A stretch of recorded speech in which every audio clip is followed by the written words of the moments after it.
שחובר על ידי בני המשפחה.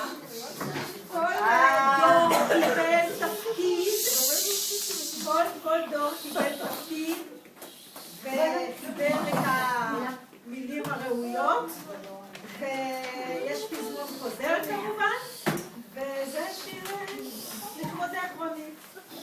אז מודיעים. בסדר, אפשר? מאסטרו, בבקשה. שקט בבית.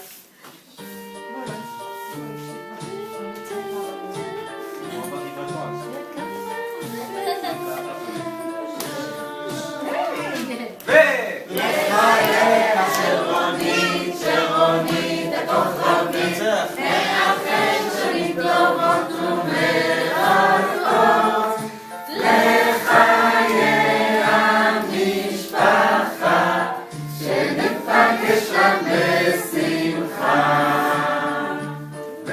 רונית שלנו למדנית וחרשנית, מדענית וגם חוקרת רצינית, אישה נאמנה כל כך ואם דואגת, היא כבר בת 60 וסבתא מאוהבת. לחייה של רונית הכוכבית, נאחל שנים טובות ומרתקות. לחיי המשפחה, שניפגש רק בשמחה. ועכשיו הגיע תור הבני דודים, שבדיוק כמו גרדר קצת מבולבלים.